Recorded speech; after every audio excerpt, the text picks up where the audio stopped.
Have you recently seen your friends transition from a game you love to play to a game called Forsaken? You probably might have tried it before, but you could just not win a round, or you could just not get anyone as a killer. But you don't know what to do because you just want to enjoy the game with them and have fun with them. So, this is a beginner's guide of the game Forsaken. This is everything you need to know as a starter player and how you could become successful in this game. Hello everybody once again, Jack's Games here. In this video, this is going to be a guide on how to become a person who has no idea how to play Forsaken or what to do in Forsaken to someone that has good knowledge on the game and can grow to be successful in Forsaken. This is not going to be a super in-depth guide on Forsaken. This is just going to be enough to get you started for a little while. So without further ado, let's get started on what is Forsaken. Forsaken concept is simple. It's a group of survivors trying to survive one killer until the end of the round. The survivors, like I just said, survive till the end of the round. And the killers have to try to kill all of the survivors before the round ends. Each survivor and killer has their own unique abilities to either survive or kill. There are different things around the map that helps the survivors survive easier. The first thing is a Bloxy-Cola. A Bloxy-Cola gives you a speed boost for about 10 seconds. The second thing is a medkit. A medkit can heal you. You probably already know what that is. This isn't an item, but more like a task. Generators can be used to complete the puzzles and reduce time from the clock. There are 3 to 5 generators on every map that a survivor can do. The generator task is simple. Basically, connect all of the dots, but you might need to rearrange to be able to connect all the dots together. You'll have to do this 4 times on a generator, unless there's someone else helping you with it. There can be up to 3 people on a generator helping you. If you've ever played the mobile game Flow 3, then you will be familiar with the puzzle concept. Now let's go over what the killers can do. Killers go after the survivors and try to eliminate them. If they eliminate them, it adds time to the clock instead of reducing it.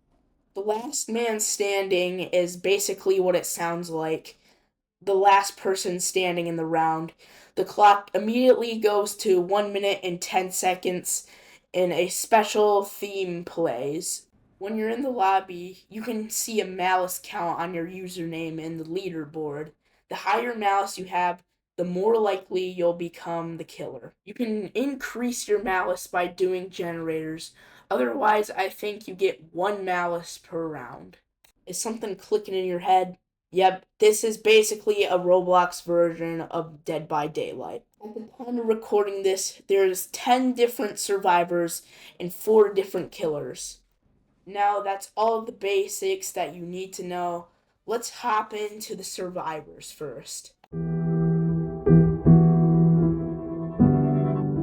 Before we get into survivors, there's something that you need to know first. Each survivor has their own category or group that they're in, depending on how their abilities work. There are 4 different categories. Number 1 is the survivalists, number 2 are sentinels, number 3 are supporters, and number 4 is trappers, which is just TAF. The category of survivors are the survivors that have abilities mainly used to protect themselves. They're really good at escaping the killer, and they're mostly useful for generators too. This category includes noob and 007N7. Sentinels have abilities that can stun the killer and are really good at protecting the team. This includes Shaletsky, Guest, Two Time, and Chance. Supporters are a group that uses their abilities to serve and heal the team. This includes Elliot, Builderman, and Dusakar. I'm not going to go over Trappers because that's basically just Taff. I'm going to get into explaining the survivors now. I'm not going to go over how to play every single survivor because that would take too long. I'm going to make each survivor an individual video on how to play them. But for now, let's get into it. Starting with Noob. Noob is a survivor that protects himself and is really good at escaping the killer. Noob has 2 Bloxy Colas that can give him a speed boost for 10 seconds each. He has 2 Slate Skin potions that can tank killer's hits, and he has a Ghost Burger that can give him invincibility and can make him undetectable. Next is Elliot. Elliot is a survivor that focuses on healing his team. His pizza throw ability allows him to throw a pizza at a survivor to heal them. He uses Rush Hour to get a giant speed boost for 3 seconds for escaping. Next is Shedletsky. Shedletsky is a simple sentinel that just stuns the killer and helps the team. He uses Slash to swing his sword and stun the killer for about 3 seconds. He has 2 fried chicken that can be used for healing him. Next is Two Time. I already have a video on Two Time. You can check that out in the link in the description. But his main ability is Sacrificial Dagger, which is used to fill up his Oblivation bar in order to be able to respawn. You can stab the killer from the front to disable his abilities, or you can backstab the killer in order to stun him. He also uses Crouch to give him a little bit of invincibility, and using Sacrificial Dagger with the Crouch, he can lunge toward the killer. He uses Ritual to place down a point where when he respawns, he will respawn at that point. Next is Guest. Guest is more of a complicated sentinel. He uses Block to block a hit from the killer. He uses Charge in order to charge at the killer, pushing him back. And from the block he receives, he uses Punch to punch the killer and stun him. Next is 007N7. 7N7 is given more advanced abilities from escaping the killer as a survivalist. He uses Clone to make a clone of himself to try to trick the killer into chasing the clone. He gets a little bit of invisibility too. As you've also seen, 7N7 uses Inject to control his clones. He can switch from Aimless to let the clone roam around aimlessly, Pathfind to have the clone find paths, and Cursor, which the clone follows your cursor. Cool GUI takes 6 seconds to teleport you to the nearest spawn point. Next is Builderman. Think of the TF2 engineer when playing this survivor. If you played TF2, you already know his abilities, but for people that don't, he uses a sentry to essentially fight off enemies, but the killer in this game, and he uses dispensers to heal himself mostly and other teammates. Next is Dusakar. Dusakar is more of a complex survivor using spawn protection to provide a shield for the players and plasma beam to either speed up the players when shooting it at the players or slow down the killer when shooting it at the killer. Next is Taff. Taff is a survivor that uses traps to his advantage. Taff uses tripwire in order to set up a line for the killer to cross. When they cross it, it'll slow down the killer.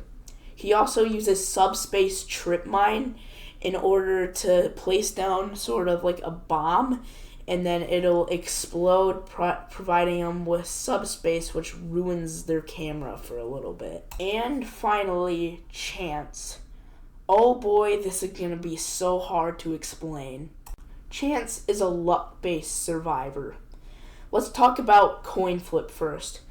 Coin flip is exactly like a chance. You flip heads, you get 1 charge for the rest of your abilities. And if you flip tails, then you get 1 stack of weakness. 1 charge activates their other abilities.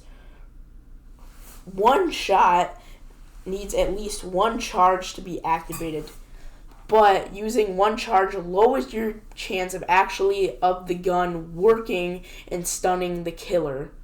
The higher charges you have, the higher chance you'll actually be able to stun the killer. Oh, and did I mention your gun could blow up on you completely, causing damage to you, and you'll have to use Hatfix to repair it, which I'll talk about in just a second. But reroll requires at least 1 charge. It can either lower your health that you spawn in with it, or it can increase your health that you spawn with. Now, finally, Hatfix. Hatfix can reset your charges and your weakness. It requires 3 charges to activate, though. It can also repair your gun if your gun blew up on you. So that is all of the survivors. Now we can finally move on to the killers. I'm going to do this like I did with the survivors, just a brief explanation of each one. Firstly, Jason. Jason is a stealthy melee killer. His slash is his main ability, and behead disables the player's abilities.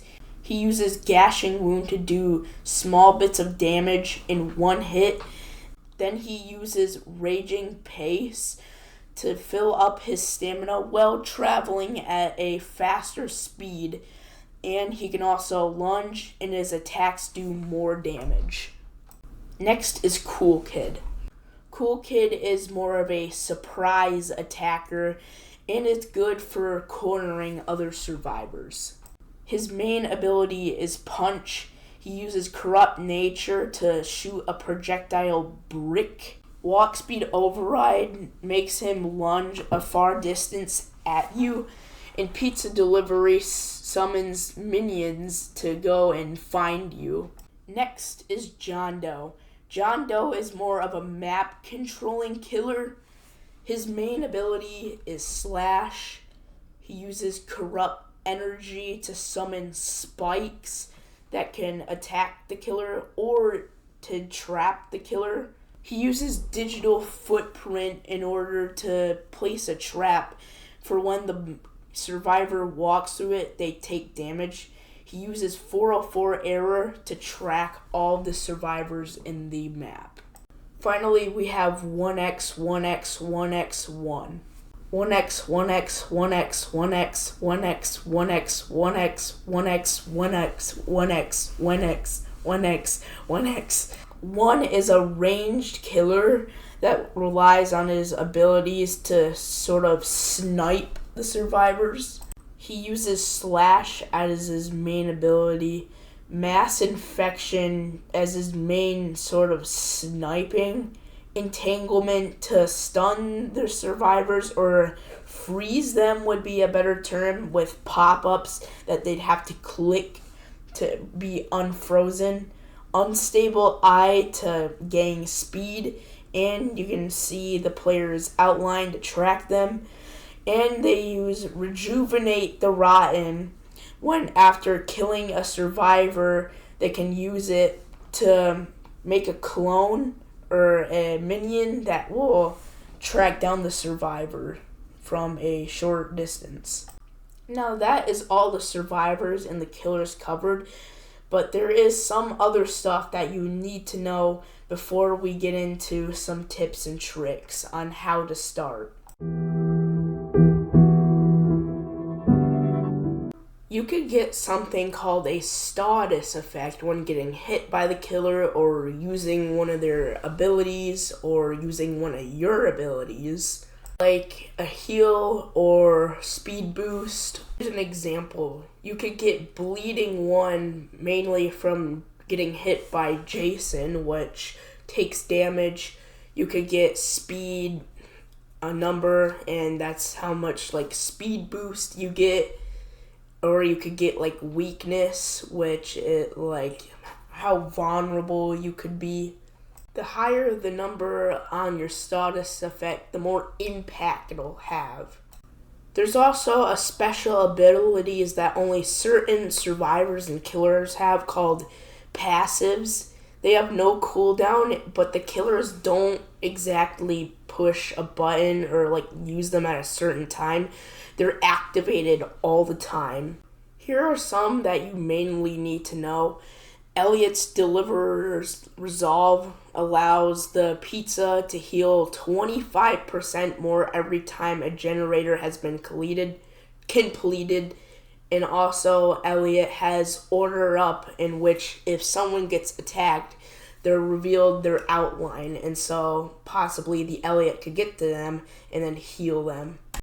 We also have John Doe's Unstoppable, so when he gets stunned, it doesn't actually take him 3 seconds. It could be somewhere under like 2.4 or something. I don't exactly know the last digits. We have Chance's Unpredictable Fate, which randomizes his health from 70 to 90 every time you play around. There's other ones, but these ones are like the more of important ones. Here's a final thing about abilities too. Every time you hit a killer and stun them, or a ability is successful, then you get XP and money. Money is basically, you can like buy skins with it, you could buy other survivors or killers with it, but the XP actually goes into the current survivor or killer that you're playing, and once you reach certain levels, you get like different milestones, which are like different skins. I do think they might buff your character with it too, but I'm pretty sure that's not the case. Right, that's going over everything, the basics of the game. Where should you start?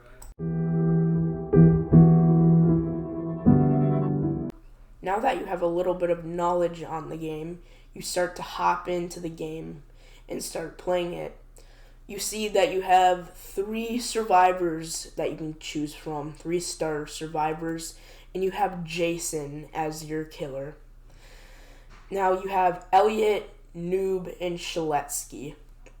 It's really up to you who you want to play at first, but for me, I'd play Shaletsky as a starter since it could stun the killer and you can get instant healing with your fried chicken. You might also not be hunted down as much as you are as a starter than Elliot and Noob. Then you have Jason. In my opinion, Jason is harder than it should be to play for a starter. He relies on melee attacks, short-range melee attacks, and those are going to be super hard to hit. You have to be very good at stamina management to be a successful Jason. You don't get any ranged attacks except for, I'd say, Raging Pace. You could hit your M1 and then do a little lunge. You could get some distance on that. Jason's also very vulnerable to sentinels, and as a newer player, you might not be able to avoid sentinels as good. And so people are going to go full on you. It just won't be that fair. On the upside, though, Jason's hitbox is so broken, it is almost impossible to juke him out. You could almost like spam hit and you could probably get them more, but I haven't actually tried that or seen anyone try that, so take that with a grain of salt. And if you accidentally hit a guest when punching and he's blocking, you could quickly use like Raging Pace, because Raging Pace makes you immune to all stuns. Using Gashing Wound is a good way to punish a Sentinel if they miss their attacks. I feel like Cool Kid could be a better starter killer, but for now, I just recommend sticking with Jason. Now, with all of that, it is finally time for my beginner tips and tricks. One of the most important things about surviving is your stamina management. Firstly, never let your stamina go to zero. It takes about 3 seconds for it to start refilling. If you're in the middle of a chase, you're pretty much screwed. When your stamina gets down to about 20, then I'd stop running and let it refill for a little bit. Here's some good pointers with stamina management. Every killer has more stamina than you, so when you're in the chase, make sure the killer runs at you first, and then you could start taking off. If the killer stops, you stop. They're going to refill on stamina, and so that's a chance for you to refill on stamina too. If you know you have way more stamina than them, you could run a little bit longer just to get that extra distance and then stop. There's also some methods for escaping the killer. The first one is looping. Basically looping around a random wall or an object in the map and trying to just like stall them out a little bit, probably for like an ability. The next one is juking, and if you've watched American football, you probably know what this is, but basically it's faking your movement to go and trick the killer. So like you can move for a short time left and then like break right really fastly. You could also, when the killer is chasing after you and they get close, you can quickly turn the other way behind them and then they'd be able to miss their shot. As killers, there is a way to counter them by using shift lock. You can hit so much easier with shift lock. Sometimes when they turn back behind you, like when they're running and then they turn back behind you, you can use shift lock to turn that way and then hit them. It most of the time works for me. My next tip is mainly for sentinels and ranged attackers, but take it slowly whenever you're starting out. And what I mean by that is like don't go out just starting to swing. Even as a beginner, you're probably gonna miss a lot, and that could punish you really badly. Let's take Chance, for example. He shoots his gun at the killer. It's gonna be harder to hit his attack as you're first playing, so here's a little bit of like some steps to like become a successful range killer or like a successful sentinel. Firstly, you're gonna want to learn how your character works. You're gonna have to like learn on like the good, what like say like Shedletsky could do, like the benefits that he could pull off, and then like to get a successful sword slash, like for example hiding behind a wall. But that would only just be learning about what he could do, the potential he could do. The second step is to just ease into it. Like, you could start shooting or attacking him or the killer whenever they're using their abilities, or as the killer, you could start using your ranged attacks when someone's on a generator, or potentially when someone missed their attack. Once you start getting used to it, you can start making bigger maneuvers. Like you could shoot on the run, or you could attack by the behind a wall whenever someone's on the run, or the killer is on the run. Yeah, so something kind of like that. Also, when you're in last man standing, always use a Bloxy Cola. I've underestimated the Bloxy Cola so many times that I've never used it, and I've lost so many last man standings. Bloxy Cola, especially when you're not a survivor, can help you so much. get distance from the killer when using it at the right time. It could, like, at most take 30 seconds off the clock.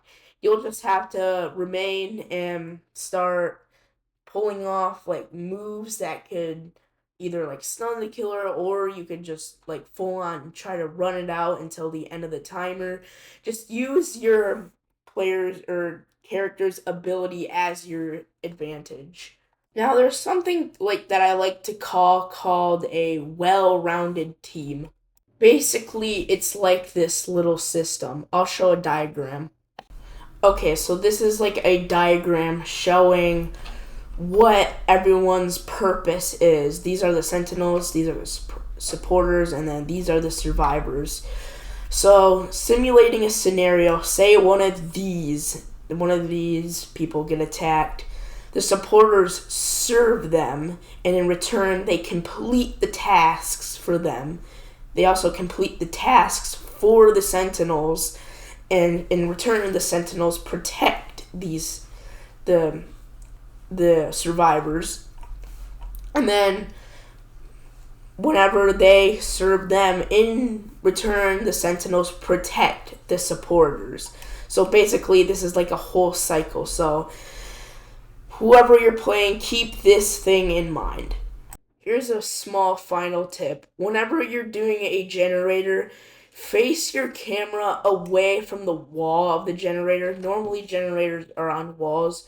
Face it away from the wall so you're aware of the enemies that could possibly sneak up you and attack you.